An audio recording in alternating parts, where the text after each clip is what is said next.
Bright Cutie. Every student matters. Hello students. Now let's talk about the formation of the USSR here. So students, before this we were talking about the foundation of the Soviet state. Now in that part you have learnt about the revolutionary steps that were taken after the Russian Revolution, right? So here we see that the lands were confiscated. Wait, so here we will see that we saw that lands were confiscated that were under the church and the Tsar, right? Apart from this, some other points were also there in which we learnt about the civil war, right? So we saw we saw that two major parties were the Reds and the Whites. Apart from that, Greens, right? The socialist revolutionaries. Apart from this, students, you have also learned some other points such as the control of industries that were given to the committees of shop workers. Apart from this, we have also learnt about the civil war, right? The major groups here, they were the Whites, Greens and the Reds. Now you remember that the Reds, they were the victorious group here, and it means that Bolsheviks, they took the complete control of the government under whom? Under Lenin, right? So here, finally, in the year 1920, we see that civil war ended and Bolsheviks, they took the complete control of the government. And in the year 1922, we see the formation of the USSR. Now, you might be wondering, what do we understand by this term here, USSR? So, it is the acronym here for Union of Soviet Socialist Republics. Now, you have to remember the full form here, students. USSR, it is Union of Soviet Socialist Republics. Now, we have learnt about the foundation of the Soviet state, as in what was the nature of this Soviet state here. So, based on that ideology here, we see that this union of the Soviet Socialist Republics, right, combining different republics here, socialist republics here, this whole union was formed in the year 1922. Okay, so remember the year and the full form here. So, all Soviet republics such as the Russians, Georgian, Armenian, Ukrainian and so on, they were brought under one union. Now, this union was formed based on equality. It means that all these nationalities, they were given equal rights. Okay, so there was no distinction between these nationalities here. So, based on the idea of equality as well as the whole idea or freedom that one can secede from the union. Now, one was free to secede from the union.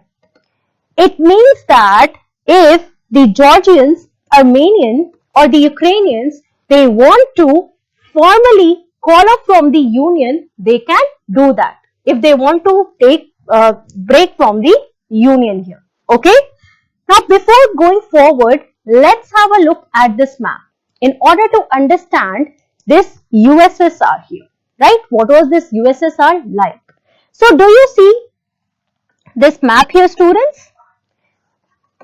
Right? Map of Russia here, but when we are talking about the period 1922 and this USSR, it lasted till 1991. After that, it was disbanded. Now, we will learn about that as well. We will learn about the collapse of USSR as well here. But let us see about the formation first, right? So we know that different republics here, they were now joined in this union. Now you have seen Georgia, this is one, Armenia, Turkmenistan, Uzbekistan, Kazakhstan. See all these regions here, the orange part as you can see, they were in this union, right? Around 15 republics here, they were the part of the union. Okay students? So this is the map of Union of Soviet Socialist Republics that we are learning right now, formed in the year 1922. In 1936, we see that a new constitution that was formed. There were 12 republics constituting the USSR. Okay, so finally there were 12 republics there. So please have a look at this map again. Now, once the USSR was formed, we see that different measures were taken here. So the first measure here is that the institution of private property in means of production was non-existent. Yes, students.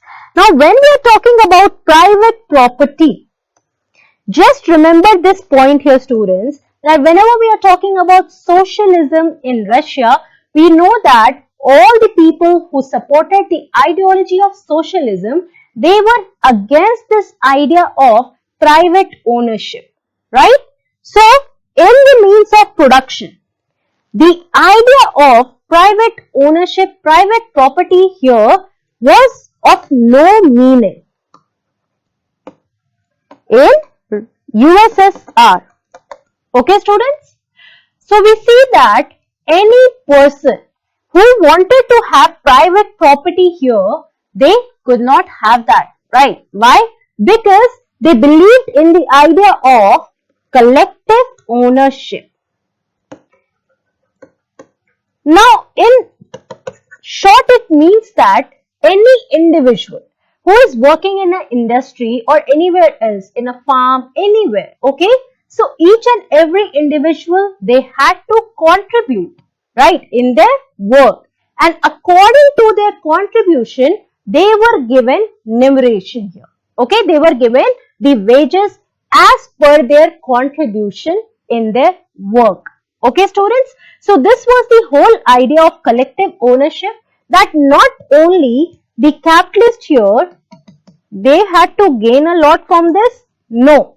All the workers who were involved in that work, they were also going to get the right amount as per their share of work here. Okay? So, this was the whole idea of collective ownership, and this whole idea of private ownership, private property, it was non-existent there. Okay?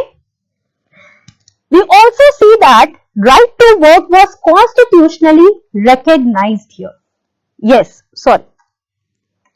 Right to work was constitutionally recognized in USSR. Now, what does this mean? It means that the government, they had to give work to all the able-bodied citizens in USSR, right? So, everyone had the right to work here, okay? So, this was one thing that happened after the formation of the USSR, okay? Policy of centralized planning was adopted. Very important point here, students. Now, when we were learning about the foundation of the Soviet Union, we saw that, and in fact, before that, we also saw in new economic policy that centralized planning was adopted, right, in USSR. It means that a centralized planning was done in order to direct the national resources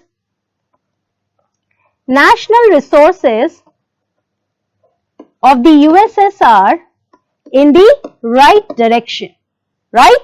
So, the national resources of USSR, they were put in right direction so that they could increase the economy of the country, okay? So, therefore, a centralized planning was adopted. We are going to learn about that as well right now. And education was given the priority here. Yes, we see that when the USSR was formed, education was the top priority of the government here. It also accorded equal rights to all nationalities within the USSR. Now going back to the map again here, let us have the look at this map here. Now in this map, students, okay, I have cleared every part, so we'll have a look here. Now the point here was that it accorded equal rights to all nationalities within the USSR. Now if you have a look at this map here, you will see that apart from the Russians, many other regions were in this union belonging to the European regions as well as the Asian regions, right? So here we see that the European regions, the Asian regions here, all this region here, they were under this union of the Soviet Socialist Republics. All these nationalities, they were given equal rights. Okay, so this was one of the most important things of the union here. Centralized planning and a new sense of discipline and security was definitely fruitful. So when we see that centralized planning, that was a policy that was adopted by the USSR, here there was a new sense of discipline and security. Definitely that was important and it was fruitful for the whole union, the union of the Soviet Socialist Republics here. Okay. Now coming to the exercise section here, students, we have a question that says, what were the immediate consequences of the Russian Revolution? Now you remember, you have learned about the Russian Revolution, right? So when we are talking about the immediate consequence of the Russian Revolution, what can we say here? That the Bolsheviks, they had the control of the government, right, under the leadership of whom? Under the leadership of Lenin, right? And apart from this, there were some revolutionary steps taken after the revolution, after the Russian Revolution, right? So the lands owned by Church and the Tsar, they were confiscated, correct? So the control of the industries, they were given to the committees of shop workers. Apart from that, there was a civil war that took place, right? But here we see that after the Russian Revolution, the control or the power of church, aristocracy and the Tsar, it ended. It also led to the civil war, and in this civil war, multi-parties were involved, but the victorious power here or the victorious group here was that of the Reds, as in the Bolsheviks, correct? So you have to mention all these points here. What happened after the revolution? It also led to the formation of the USSR. But since we are talking about the immediate consequences, so this much is suffice here, students. Talking about the control, who took the control of the government, and also what were the steps that were taken, right? So you can talk about these major points about the civil war, you can talk about the control, how Bolsheviks took over the control here, what were the major steps taken after the revolution. These all points here, it will come under the immediate consequences of the Russian Revolution. Thank you.